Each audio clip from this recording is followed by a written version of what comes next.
Jadi hukuman rajam bertentangan dengan ayat ini. Adapun orang-orang yang melakukan fahisyah dari perempuan-perempuan kalian, nah ini fahisyah ini pengganti nama zina. Kan tadi sampai dia di dalam hukuman ada sebuah perubahan.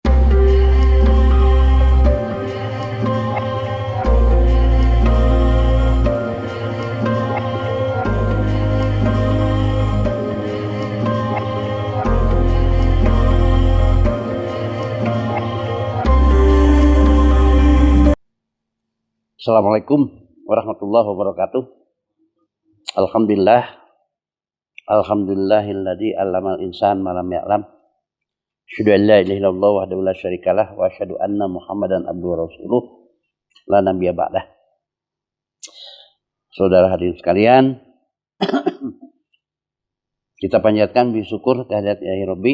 Alhamdulillah malam ini kembali kita bertemu untuk kembali kita sambil bersilaturahmi bersama-sama mengkaji tentang berbagai aspek petunjuk Allah dalam Al-Quran yang tentunya dari kajian-kajian tadi mudah-mudahan menambah wawasan keilmuan kita dalam memahami Al-Quran. Sebagaimana biasa, metode pengkajiannya kita menggunakan metode Al-Quran bil Quran yang sifatnya yufassilu ba'duhum ba'do. Metode Al-Quran bil Quran ini tentu akan beda dengan metode yang digunakan sebutlah pada umumnya oleh kaum muslimin yang lain atau saudara-saudara kita yang lain. Umumnya metode yang digunakan saudara-saudara kita yang lain itu biasanya mengadopsi dari pemahaman para mufassir yang ada. Artinya mengadopsi pemahaman dari tafsir-tafsir yang ada. Ya kan banyak tafsir itu. Bisa tafsir ya Al-Maraghi, bisa tafsir yang dikarang oleh Pak Quraisy Shihab, bisa tafsir yang dikarang oleh Profesor Mahmud Yunus, bisa tafsir Abayan, banyak sekali tafsir-tafsir. Nah umumnya dalam menafsirkan itu mengadopsi dari pendapat-pendapat mufassir yang ada. Kemudian diklaim sebagai pendapatnya. Jadi pendapatnya sendiri nggak ada. Pendapat orang lain kan. Menurut tafsir ini begini. Nah, menurut tafsir ini begini. Diklaim sebagai pendapatnya. Yang ada umumnya begitu. Jadi bukan pendapat sendiri. Sementara metode Al-Quran bil Quran yang kita pakai, yang kita perkenalkan, itu metode yang ditunjukkan oleh Allah sendiri dalam Quran. Beda kan? Metode yang ditunjukkan oleh Allah sendiri dalam Quran. Kata Allah dalam Al-Quran, Al-Quran itu adalah sebagai penjelasan dari apa yang ada dalam Quran itu. Dari petunjuk-petunjuk yang ada dalam Quran itu. Jadi tidak harus mencari-cari pendapat orang lain. Sebut saja kita telah mempelajari beberapa peristilahan lah. Dan kita pelajari tentang kolbun. Kolbun itu apa? Cari ya, ayat-ayat yang berbicara tentang kolbun. Itu jumlahnya banyak. Maka dari ayat-ayat yang berbicara kolbun itu ada yang menerangkan fungsinya. Ada yang menerangkan operasional kerjanya. Dari ayat lain ada yang menerangkan di mana letaknya. Begitu. Metode Al-Quran bil Quran itu jadi bukan kita mengeluarkan pendapat sendiri, menyampaikan apa kata Allah dalam Quran itu sendiri. Jadi seperti tadarus lah gitu, seperti tadarus. Jadi bukan interpretasi sendiri, bukan. Jadi kalau memahamkan A, sebutlah yang dibahas, kata Allah dalam surat ini ayat sekian ini. Kata Allah dalam surat ini ayat sekian ini. Hanya menyampaikan apa yang disampaikan oleh Allah. Sebab kata Allah, summa inna alaina bayanahu. Sesudah kalian mempelajari, membaca ya, dari Al-Quran itu, summa inna alaina bayanahu. Kemudian kata Allah, aku yang berhak menerangkan Al-Quran. Aku yang berhak menjelaskan apa yang dimaksud dari petunjuk itu. Jadi kita hanya menyampaikan apa menurut Allah. Jadi tatkala ada ketidaksamaan, sebut saja dengan pemahaman-pemahaman dari metode tradisional yang tadi mengadopsi pemahaman-pemahaman dari para mufassirin yang ada, umpama ada yang berbeda, ya pantas saja. Bisa saja terjadi. Dalam beberapa hal ada yang beda. Makanya untuk bisa memahami metode Al-Quran bil-Quran, saat mempelajarinya harus menunda dulu semua pendapat yang ada. Jadi pendapat-pendapat kita tentang penafsiran dari berbagai referensi, ya tafsir-tafsir yang tadi tunda dulu. Jadi dinolkan, nol pendapat dulu. Nah, jadi mempelajari metode Al-Quran bil-Quran ini pada kondisi nol pendapat. Insya Allah nanti tidak akan terlalu sulit memahaminya. Setelah paham operasional metode Al-Quran bil-Quran, ya terserah mana yang mau dipilih. Itu hak masing-masing. Saya mau tetap aja pemahaman yang lama, ya monggo. Nah, saya ini sebutlah lebih meyakini, lebih rasional dan sebagainya, ya silakan. Jadi untuk mana yang akan dipakai dari pendapat itu, ya itu sudah hak masing-masing. Tidak akan dipaksakan. Kalau ini yang paling benar harus ini. Enggak begitu. Silakan saja. Cuman untuk bisa paham metode ini operasionalnya harus dinolkan pendapat kita. Nol pendapat. Saudara sekalian, malam ini kita akan mencoba ya memahami ya, kita akan mencoba dengan sebuah judul memahami tentang zina dan fahisyah menurut Al-Quran. Ya. Jadi malam ini akan mencoba memahami zina dan fahisyah menurut Al-Quran. Kalau berbicara zina, ya, biasanya yang tergambar aspek hukumnya itu lebih banyak di tengah-tengah masyarakat. Zina itu dihukum rajam, ya kan? Dilempari dengan batu sampai mati. Bahkan hukum rajam itu konon kabarnya sudah ada yang melaksanakan pada kelompok-kelompok tertentu. Sementara hukum yang dimaksud hukum zina dalam Al-Quran beda. Di dalam Al-Quran tidak semua yang disebut hubungan, ya, hubungan seks berbeda jenis masuk kepada kategori zina. Ada juga hubungan hubungan seks atau hubungan kelamin dengan berbeda jenis, ada yang disebut masuk kepada kategori fahisyah. Gitu. Ada yang kategorikan fahisyah. Hukumnya berbeda itu. Nggak sama. Nah, sementara hukum yang dipahami atau umumnya banyak dipahami di tengah-tengah umat, hukum rajam, dilempari dengan batu sampai mati, itu bukan hukum dari Al-Quran.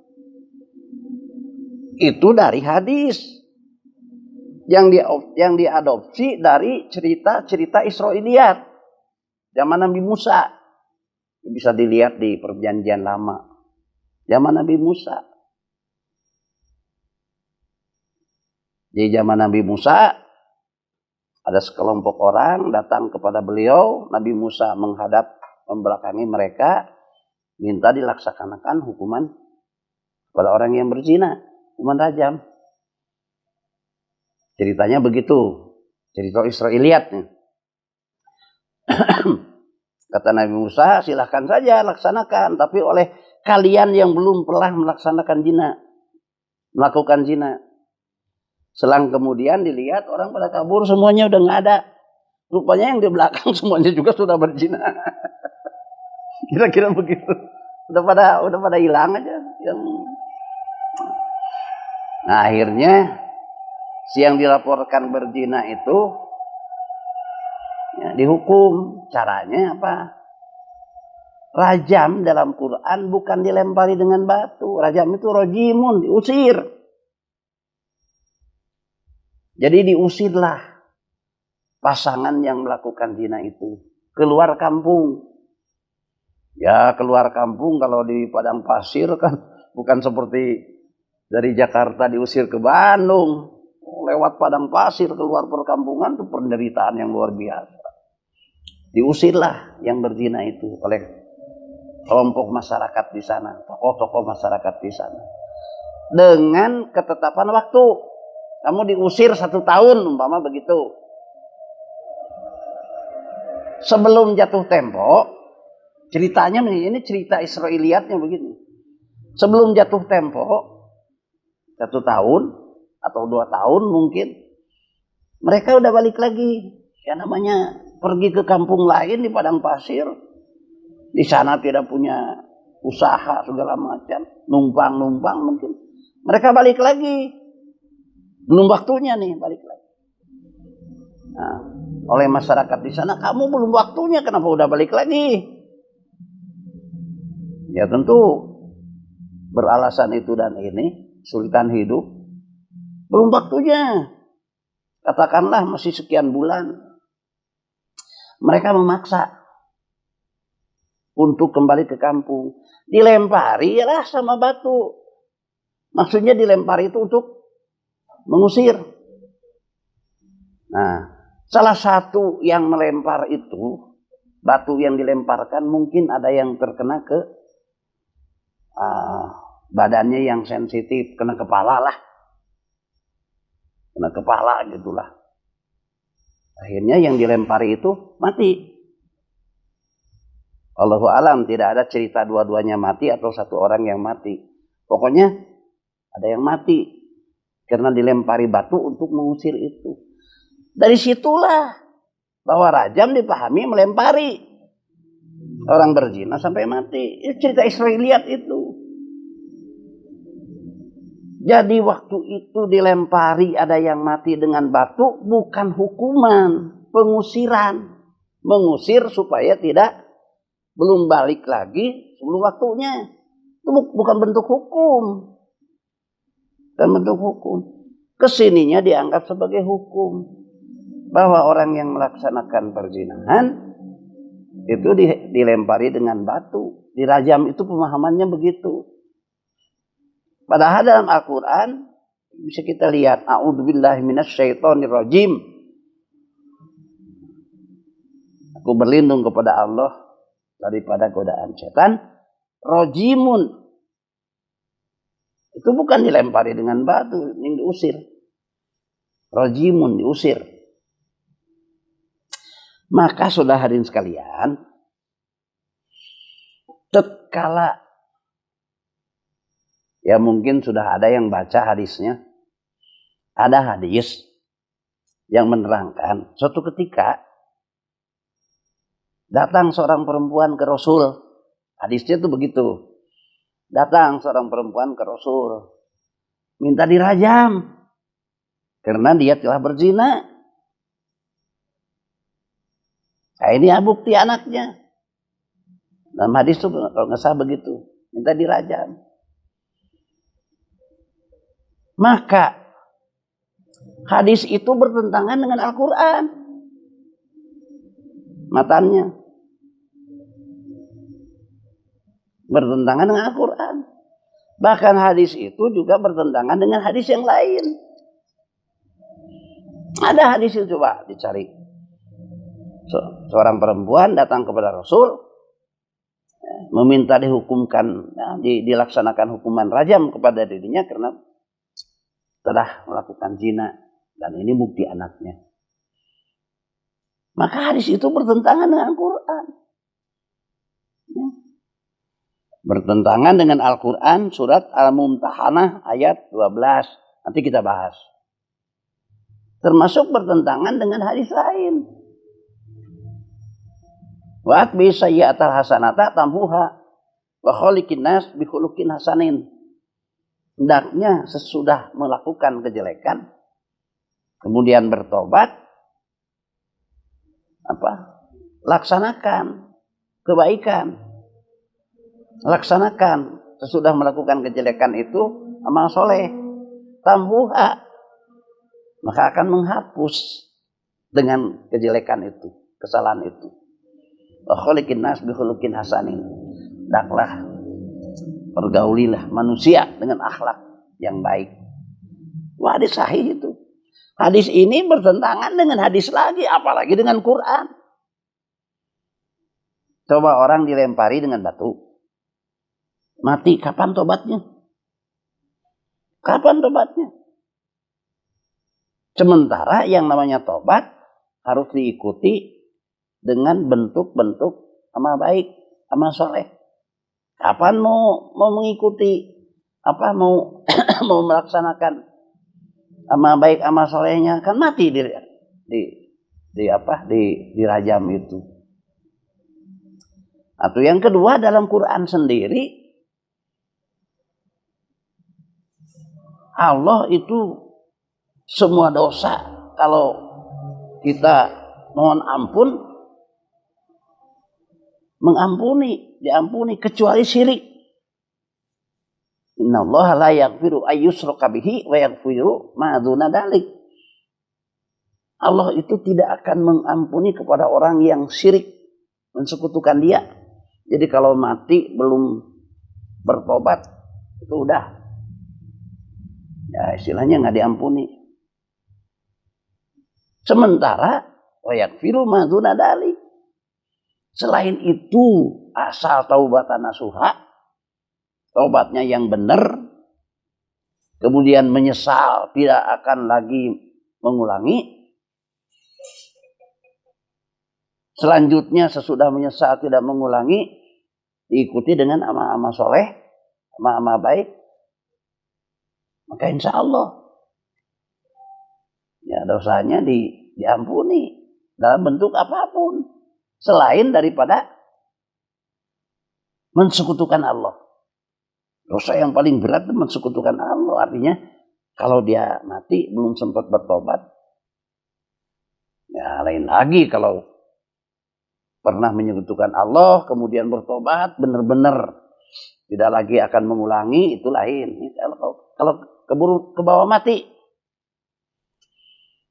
Jadi hadis ini, hadis yang datang perempuan kepada Rasul minta dirajam itu bertentangan dengan hadis lagi, apalagi dengan Al-Quran.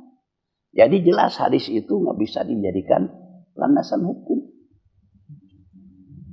Apalagi pelaksanaan hukum itu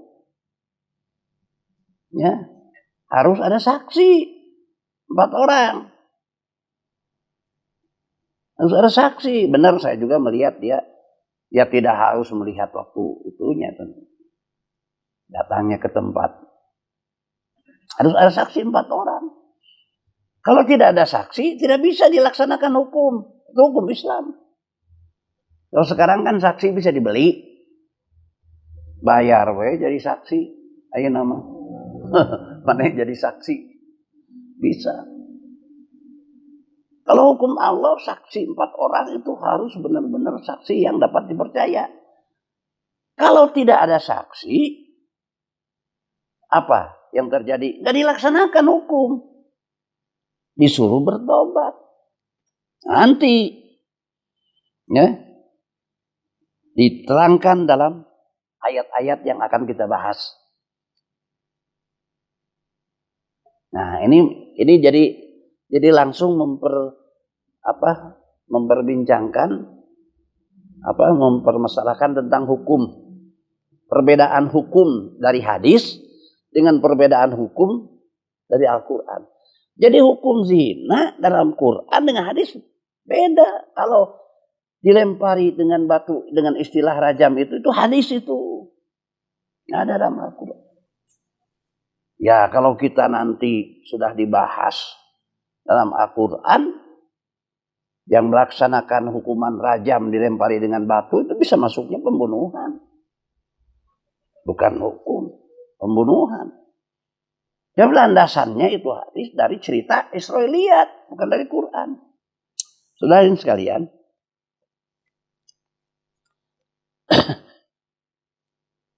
kita awali dulu pembahasan ini dari surat Al-Isra ya. Dari surat Al-Isra ayat 32. Dari surat Al-Isra ayat 32. A'udzubillahi minasyaitonir rajim. Wala taqrabuz zina innahu kana fahisyatan wa sa'a sabila. Itu surat Al-Isra ayat 32. Wala taqrabuz zina innahu kana fahisyatan. Innahu kana fahisyatan wa sa'a sabila. Jangan engkau mendekati zina. Ya, sungguhnya zina itu adalah perbuatan fahisyah. Bahasa sabila dan sejelek-jeleknya jalan. Jadi zina itu ini ayat masih umum.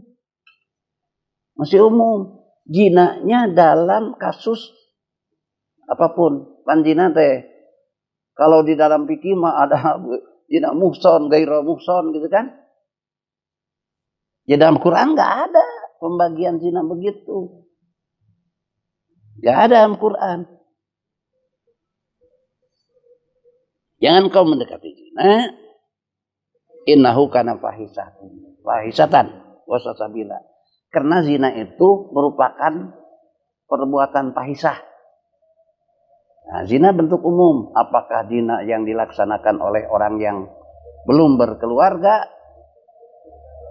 Apakah zina yang dilaksanakan oleh orang yang sudah berkeluarga? Ya, melaksanakannya. Atau juga yang dilaksanakan oleh yang zinanya profesi. Kalau zina profesi kan banyak yang dari sejak gadis ya, udah menceburkan diri jadi WTS, jadi profesi. Itu kan belum pernah melaksanakan nikah secara resmi. Dari awal sudah masuk ke ya perzinahan, azani. Dan sebutnya azani. Kalau profesi dalam Quran sebutnya azani. Jadi zina itu ya, latar belakang apapun, apa saja itu fahisyah. Ya, apakah ya tadi tuh, apakah zinanya profesi, apakah zinanya kecelakaan, apakah zinanya perselingkuhan, itu fahisyah. Fahisyah itu perbuatan keji, ya, perbuatan dosa besar. Fahisyah itu perbuatan yang melanggar aturan etika, ya, aturan adat gitu, etika, atau melanggar, sebutnya juga asusila, ya, melanggar akhlak,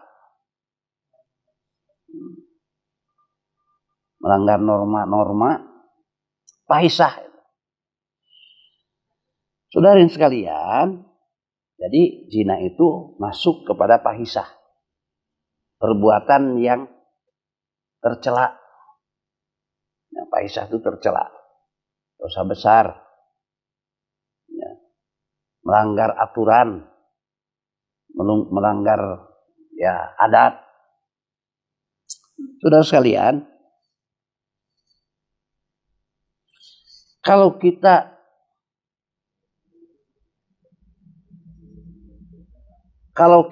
lihat kepada setback kepada yang tadi, hadis yang datang seorang wanita minta dirajam tadi ke Rasul, maka akan bertentangan dengan surat Al-Mumtahanah ayat 12.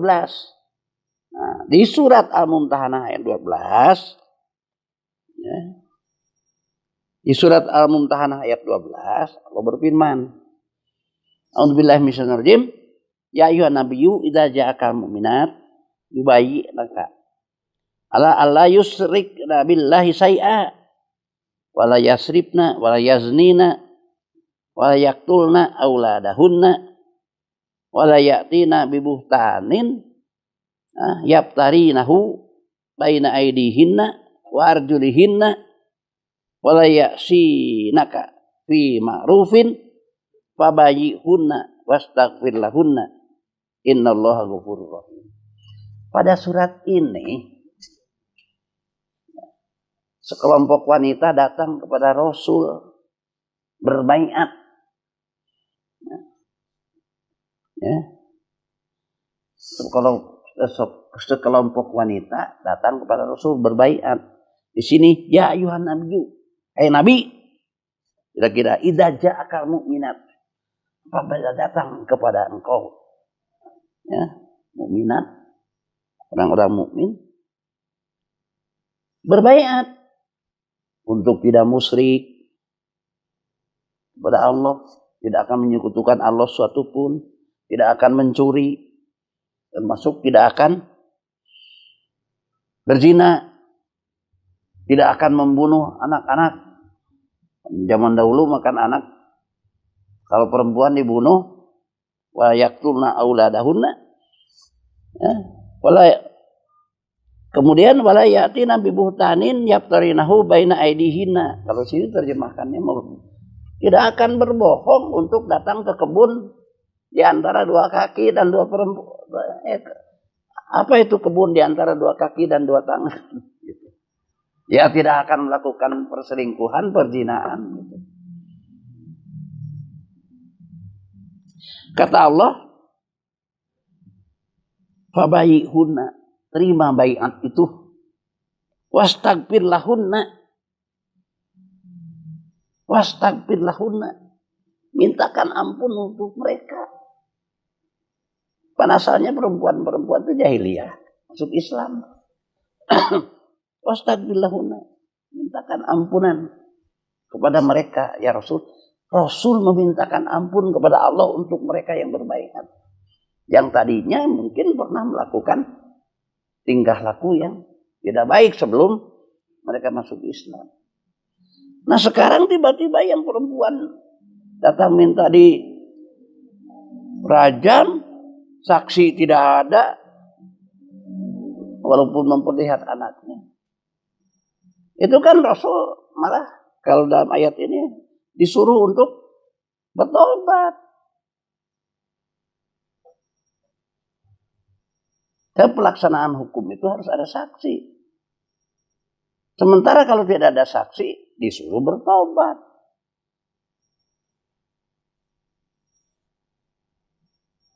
Nah saudara sekalian, jadi pertama hadis yang tadi, yang Israiliyat itu bertentangan dengan ayat ini. Kalau mau dilaksanakan hukuman rajam. Jadi hukuman rajam bertentangan dengan ayat ini. Kemudian rajam bertentangan juga dengan ayat Quran yang lain. Yaitu yang tidak diterima tobat itu hanya mensekutukan Allah. Selain itu bisa. Innallaha la yaghfiru ayyushraka bihi wa yaghfiru ma dzuna dzalik. Selain itu Allah terima.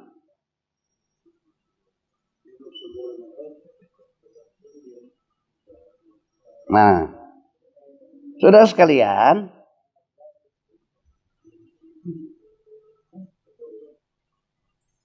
sekalian, di sini kemudian surat An-Nisa ayat 15. Surat An-Nisa ayat 15.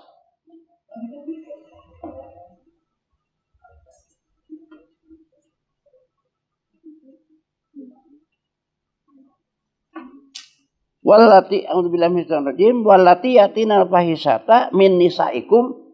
Ini perempuan nih. Wallatina yatinal fahisata min nisaikum. Ya. Adapun orang-orang yang melakukan fahisah dari perempuan-perempuan kalian, nah ini fahisah ini pengganti nama zina.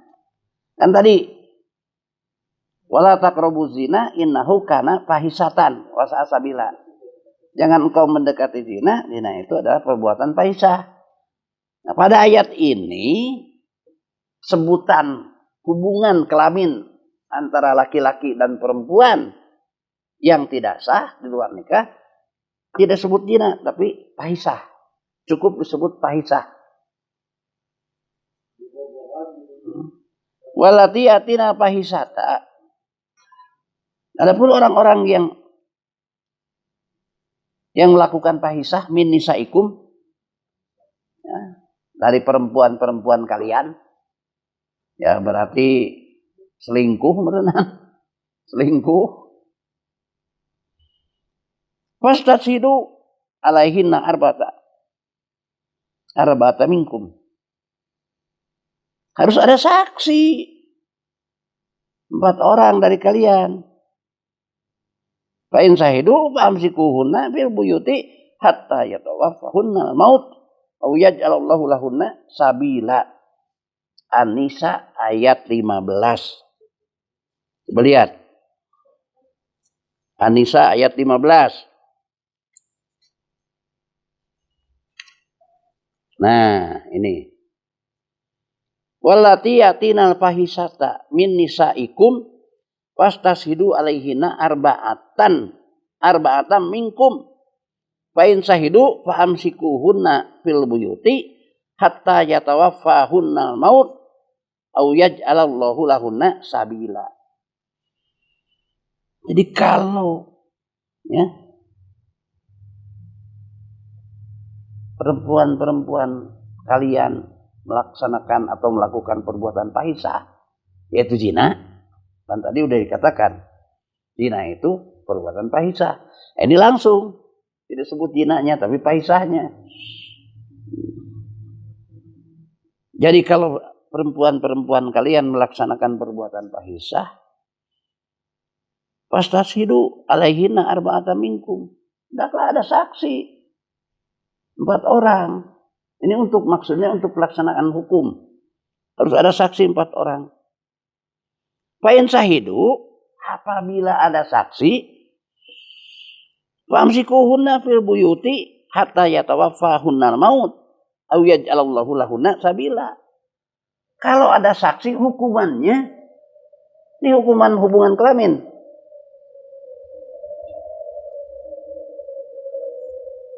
Fastashhidu. Di sini hukumannya famsikuhunna fil buyuti dikurung di rumah, atau sekarang kan harus melalui pengadilan, nggak bisa ngurung sendiri, melalui proses pengadilan, dibui. Nah, di sini berapa lama? Nah, famsikuhunna fil buyuti hatta yatawaffahunna maut. Dikurung di rumahmu atau dibui seumur hidup sampai datang kematian. Aw yaj'alallahu lahum sabila, atau sampai dia bertobat. Jadi begini, hukumannya seumur hidup sampai mati. Sewaktu dilaksanakan ternyata sebut saja baru 1 tahun, beberapa bulan dia bertobat. Kemudian dia melakukan tingkah laku yang baik, memperlihatkan penyesalan, tidak akan mengulang lagi, jadi lepas. Gitu. Jadinya hukumannya maksimal. Dia harus dihukum di rumah, dibui sama seumur hidup sampai datang kematian. Tapi Islam itu adil kan? Au yaj'alallahu sabila au yaj'alallahu lahum sabila, atau sampai datang perkara lain dari Allah, yaitu dia bertobat. Jadi selama dihukum, baru dihukum sebut saja dikurung 1 tahun, ternyata dia berubah tingkah lakunya jadi baik, memperlihatkan rasa menyesal, itu dikeluarkan. Kalau ada pembebasan, lain remisi. Remisi mah pengurangan hukuman. Ini mah dibebaskan, Mas. Kalau memang benar-benar ada perubahan. Begitu. Itu kalau ada saksi baru dilaksanakan hukuman ini. Kalau tidak ada saksi, pada ayat lain disuruh bertobat. Ya. Disuruh bertobat.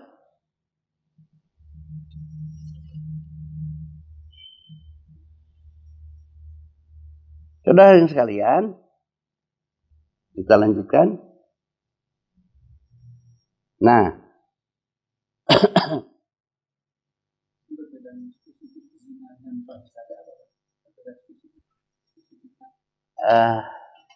perbedaan spesifiknya nanti ada, nanti belum nyampe ke sana. Jadi secara umum dulu zina itu adalah fahisyah. Mau bentuknya apa saja, mau zina profesi, mau celakaan, mau itu fahisyah. Termasuk pan ini sekaligus menerangkan antara zina dengan fahisyah. Termasuk juga yang masuk kategori fahisyah bukan hanya zina. Yang masuk kategori fahisyah itu ternyata juga hubungan kelamin, hubungan sejenis. Ayo nama naon LGBT. Hubungan sejenis. Homo sama lesbian, hubungan sejenis, itu juga dikategorikan sebagai bentuk fahisyah.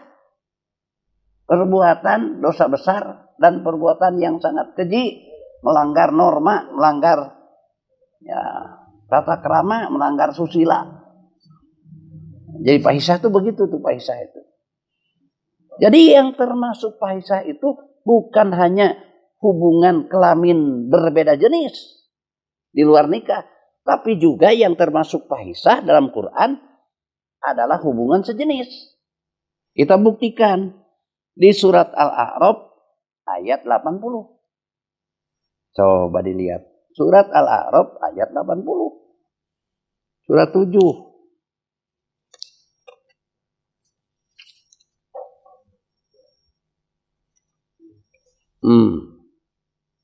Ayat 80.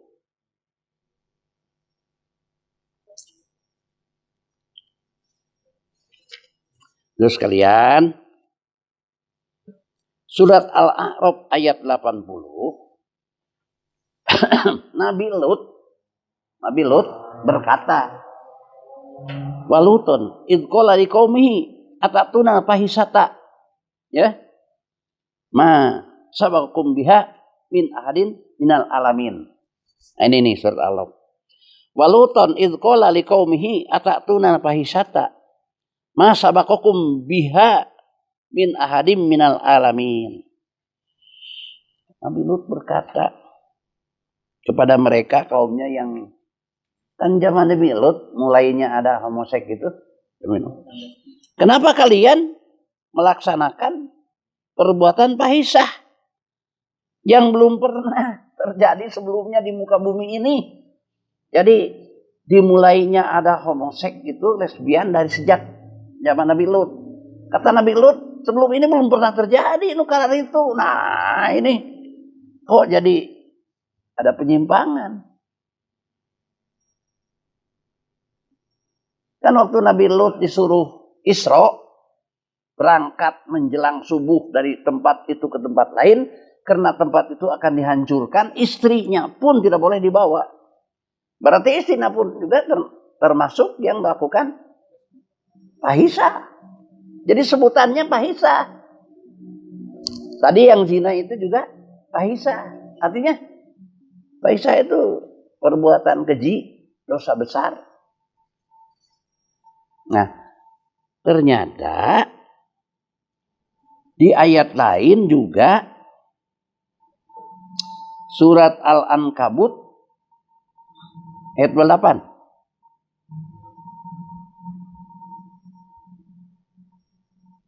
Nah, ini hampir sama nih itunya, redaksinya. Auzubillahi minasyaitonir rajim. Waluton idz qala liqaumihi innakum latatuna fahisah ma sabaqakum biha min ahadin minal alamin. Nabi Lut berkata kepada kaumnya, kenapa engkau melakukan perbuatan fahisah? Jadi hubungan sejenis juga disebut fahisah. Tadi zina juga fahisah. Fahisah itu dosa besar, perbuatan keji, fahisah. Masa bakokum biha min ahadin min alamin, yang belum pernah ada dilakukan oleh seorang pun sebelum di muka bumi ini, sebelum zaman ya Nabi Lut. Ya. Nah saudara, ternyata perbuatan fahisah yang oleh perempuan dalam bentuk hubungan seks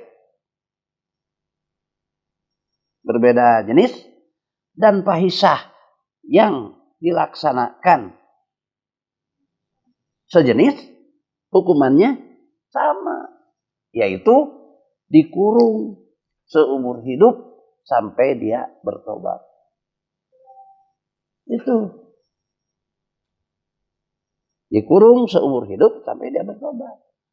Jadi mereka-mereka yang kalau dilaksanakan hukum Islam, mereka-mereka yang melakukan hubungan sejenis itu harusnya ya, ditangkap, diadili, dihukum seumur hidup sampai dia di dalam hukuman ada sebuah perubahan, bertobat, memperbaiki diri, tidak akan mengulangi lagi, itu dilepas lagi. Walaupun umpama baru 1 tahun sebutlah, atau 2 tahun sebutlah, karena kan prosesnya biasanya yang begitu itu susah sembuhnya.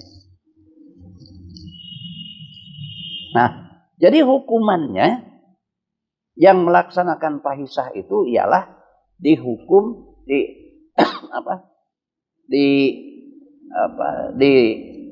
dibui, dikurung seumur hidup sampai dia bertobat.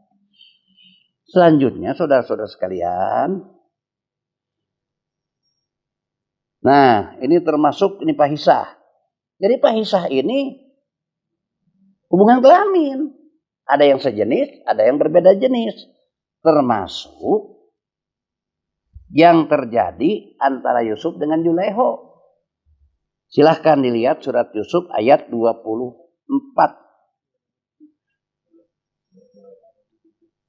Juleha ya. Juleha. Nah, di surat Yusuf, surat berapa? Surat 12 ya? Ya. A'udzubillahi minasyaitonir rajim. Walaqad hammat bihi wa hamma biha laula ar-ra'a burhana rabbih. Kadzalika linasrifa an ussu'a wa fasa'a innahu min ibadinal mukhlasin. Saat itu Yusuf dengan ya istri Juleha itu ya pokoknya istri salah seorang pejabat istana gitulah ya banyak. Istri jenderal. Si istri ini Juleha ini sangat ngebet kepada Yusuf. Yusuf itu ganteng. Luar biasa. Yusuf itu kan sosok nabi yang paling ganteng kalau dilihat. Dia ngebet.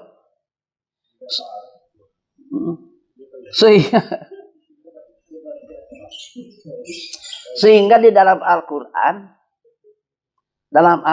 ada istilah Walaqad hammat bihi wa hamma biha. Hammat bihi wa hamma biha itu dua-duanya udah ngebet. Bahasa. Ya, dua-duanya udah pada ngebet. Dua-duanya udah pada ya udah tinggi itunya apa? Hah? Ya sama suka tapi pada kondisi bukan hanya suka sama suka, ini udah di kamar tuh. Di kamar udah pada ngebet dua-duanya. Nah, udah kebakar. Sehingga karena Yusuf itu adalah seorang rasul, ya, dia termasuk innahu min ibadina sholihin. Innahu min ibadina